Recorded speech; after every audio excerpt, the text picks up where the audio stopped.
Hello, എല്ലാവർക്കും എൻ്റെ വീഡിയോയിലേക്ക് സ്വാഗതം. കാലത്തിനനുസരിച്ച് മാറിയ സ്വന്തമായ ഒരു എസ്തെറ്റിക് ഉള്ള ഒരു ആർട്ട് ഫോം എന്ന നിലയിൽ വീഡിയോ ഗെയിംസിനെ അപ്രോച്ച് ചെയ്യുകയാണ് ഇന്നത്തെ എൻ്റെ വീഡിയോയിൽ ഞാൻ ചെയ്യുന്നത്.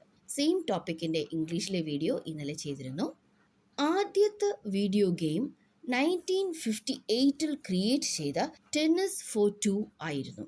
ഒരു ഓസിലോസ്കോപ്പിന്റെ സ്ക്രീൻ ഓഫർ ചെയ്യുന്ന എസ്തെറ്റിക്സിൽ റെസ്ട്രിക്റ്റഡ് ആയിരുന്നു ആ ഗെയിമിന്റെ വിഷ്വൽ അപ്പീൽ. അതിൻ്റെ ഒരു പിക്ചർ ഈ സ്ക്രീനിൽ നിങ്ങൾക്ക് കാണാവുന്നതാണ്. എങ്കിലും വീഡിയോ ഗെയിംസിന്റെ ഇവല്യൂഷനിൽ ഒരു മൈൽ സ്റ്റോൺ തന്നെയായിരുന്നു ഈ ഗെയിമിന്റെ കണ്ടുപിടുത്തം. ടെക്നോളജി അഡ്വാൻസ് ചെയ്തപ്പോൾ ഗെയിം എസ്തെറ്റിക്സിനെ എയ്ഡ് ചെയ്യാനായി പിക്സൽ ആർട്ട് രംഗത്ത് വന്നു.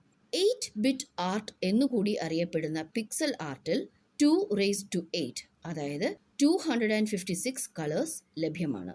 ഇതുപയോഗിച്ച് റിലീസായ പാക്മാൻ, സ്പേസ് ഇൻവേഡേഴ്സ് മുതലായ ഗെയിംസ് 1980s വളരെ പോപ്പുലർ ആയിരുന്നു. ഈ രണ്ട് ഗെയിംസിന്റെയും സ്ക്രീൻഷോട്ട്സ് സ്ക്രീനിൽ നിങ്ങൾക്ക് കാണാവുന്നതാണ്.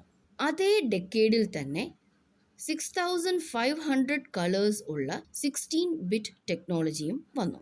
ആ ടെക്നോളജിയിൽ റിലീസ് ചെയ്ത ആദ്യത്തെ വീഡിയോ ഗെയിം പോൾ പൊസിഷൻ ആണ്. താഴെ കൊടുത്തിരിക്കുന്ന സ്ക്രീൻഷോട്ട്സിലെ രണ്ടാമത്തേത്. സെയിം ടെക്നോളജിയിൽ റിലീസ് ചെയ്ത മറ്റൊരു പോപ്പുലർ ഗെയിം ആണ് സൂപ്പർ മാരിയോ വേൾഡ്. ഇവിടെ ശ്രദ്ധിക്കേണ്ടത് 8-ബിറ്റിൽ നിന്ന് 16-ബിറ്റിലേക്ക് വന്നപ്പോൾ വിഷ്വലി അപ്പീലിംഗ് എന്ന നിലയിലെ എസ്തെറ്റിക്സ് ഇംപ്രൂവ് ചെയ്തു എങ്കിലും പ്ലേയേഴ്സിന്റെ മൂവ്മെന്റ് എക്സ്പീരിയൻസ് അപ്പോഴും 2-ഡയമെൻഷണൽ തന്നെയായിരുന്നു. Moving on to 3D video games. ഇന്നും ഇവോൾവ് ചെയ്തുകൊണ്ടിരിക്കുന്ന ഒന്നാണ് ഇത്. 1973 3 ഹൈസ്കൂൾ സ്റ്റുഡൻസ് ആണ് ആദ്യത്തെ 3D വീഡിയോ ഗെയിം ഡെവലപ്പ് ചെയ്യുന്നത്. എസ്തെറ്റിക്കലി ഒട്ടും തന്നെ അഡ്വാൻസ്ഡ് ആയിരുന്നില്ല എങ്കിലും പ്ലേയേഴ്സിന് ഒരു 3D സ്പേസിൽ മൂവ് ചെയ്യാനുള്ള ഫ്രീഡം ഉണ്ടായിരുന്നു. അത് ഈ ഗെയിമിനെ കട്ടിംഗ് എഡ്ജ് ആക്കി. പിന്നീട് 1980s ലോഞ്ച് ചെയ്ത പല 3D വീഡിയോ ഗെയിംസും വളർന്ന് സ്വന്തമായ ഫ്രാഞ്ചൈസസ് ആൻഡ് ഫാൻ ബേസ് നേടിയെടുത്തു.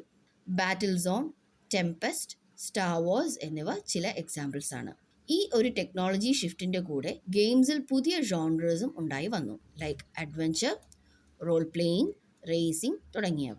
ഇനി ഈ സ്ക്രീനിൽ നിങ്ങൾക്ക് ചില റിയലിസ്റ്റിക് ഗെയിംസിന്റെയും സ്റ്റൈലൈസ്ഡ് ഗെയിംസിന്റെയും ഒക്കെ സ്നാപ്ഷോട്ട്സ് കാണാം. ഇവിടെ കാണിച്ചിരിക്കുന്നത് the last of us, red dead redemption, Detroit becoming human തുടങ്ങിയ ഗെയിംസിൻ്റെ സ്നാപ്ഷോട്ട്സ് ആണ്. Next, stylised games. ഈ ഗെയിംസ് റിയലിസത്തിനെക്കാട്ടിലേറെ ഇമ്പോർട്ടൻസ് കൊടുക്കുന്നത് ആർട്ടിസ്റ്റിക് റെപ്രസെൻറ്റേഷനും യുണീക്ക് വിഷ്വൽ സ്റ്റൈൽസിനുമാണ്. AI ഇന്ന് ഏറ്റവും അധികം പ്രൈസ് ചെയ്യപ്പെടുന്ന ഒരു ഏരിയ റിയലിസ്റ്റിക് ആയ ഹ്യൂമൻ ഇമിറ്റേഷൻ ആണ്. അങ്ങനെയിരിക്കെ റിയലിസത്തിനേക്കാൾ കൂടുതൽ സ്റ്റൈലൈസേഷൻ ചിലരെങ്കിലും എന്തുകൊണ്ടായിരിക്കും പ്രിഫർ ചെയ്യുന്നത്? First answer is creative freedom. പലർക്കും ക്രിയേറ്റിവിറ്റിയുടെ ബൗണ്ടറീസിനെ ലിമിറ്റ് ചെയ്യുന്നതാണ് realism. Second answer, timeless appeal. ഇത് റിയലിസത്തിന്റെ കാലമാണ്. ഇന്ന് ഒരു യുണീക്ക് ടൈംലെസ് അപ്പീലോടെ സ്റ്റാൻഡ് ഔട്ട് ചെയ്യാൻ സ്റ്റൈലൈസേഷൻ സഹായിക്കുന്നു. Last answer, but also important, is performance efficiency. Aesthetic and efficient ആയതുകൊണ്ട് തന്നെ റിയലിസത്തിൽ നിന്നും ഡിഫറൻ്റ് ആയ ഒരു വിഷ്വൽ അപ്പീൽ ലെസർ കംപ്ലയിൻസോടെ ഇതിന് നൽകാനാകും. മിക്ക സ്റ്റൈലൈസ്ഡ് ഗെയിം വേൾഡ്സും ഇമാജിനേറ്റീവ് വിത്ത് ബ്രൈറ്റ് കളേഴ്സ് ആണ്. എക്സാജറേറ്റഡ് ബോഡി പ്രൊപ്പോർഷൻസ് ഉള്ള ക്യാരക്ടേഴ്സും ഈ ഗെയിംസിൽ പോപ്പുലർ ആണ്. The legend of Zelda, breath of the wild, Overwatch എന്നിവ ഇതിന് എക്സാമ്പിൾസ് ആണ്. ഇനി ഈ സ്ക്രീനിൽ എക്സാമ്പിൾ ഗെയിംസിൻ്റെ ചില സ്നാപ്ഷോട്ട്സ് കാണാം. വേണമെങ്കിൽ വീഡിയോ പോസ് ചെയ്ത് ഡീറ്റെയിൽഡ് ആയി നോക്കാവുന്നതാണ്. റിയലിസ്റ്റിക് ആയാലും സ്റ്റൈലൈസ്ഡ് ആയാലും ഇന്നത്തെ ഒരുവിധം എല്ലാ ഗെയിം ഡെവലപ്പേഴ്സും യൂസ് ചെയ്യുന്ന ഒന്നാണ് കളർ തിയറി. വളരെ വാസ്റ്റ് ആയ ഒരു തിയറി ആണിത്. ഇതിന്റെ തുടക്കം 1666 സർ ഐസക് ന്യൂട്ടൺ ഇൻവെന്റ് ചെയ്ത കളർ വീൽ ആണ്. ഈ സ്ക്രീനിൽ കളർ വീലിന്റെ ബേസ് ഫോം നിങ്ങൾക്ക് കാണാം. അദ്ദേഹം കളേഴ്സിനെ ഹ്യൂമൻ പെർസെപ്ഷൻസുമായിട്ട് കണക്ട് ചെയ്തു. അതിന്റെ ബേസിസിലാണ് കളർ തിയറി ഉണ്ടായത്.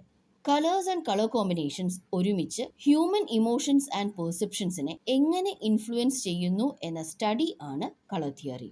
ഗെയിം ഡെവലപ്പിംഗ് ടീമിലെ ആർട്ടിസ്റ്റ്, ഡിസൈനേഴ്സ് ആൻഡ് ക്രിയേറ്റേഴ്സിന് അവരുടെ പ്രോജക്റ്റിൽ ഏറ്റവും സ്യൂട്ടബിൾ ആയിട്ടുള്ള കളേഴ്സ് ചൂസ് ചെയ്യാൻ ഹെൽപ്പ് ചെയ്യുന്ന ഒരു ടൂൾ ബോക്സ് ആണ് ഇന്ന് ഇത്. With that we have come to the end of today's topic. ഇന്നത്തെ വീഡിയോ ഹെൽപ്ഫുൾ ആയി എങ്കിൽ ലൈക്ക് ചെയ്യാൻ മറക്കരുത്. Please subscribe and click on the bell icon for more of my videos. Thank you.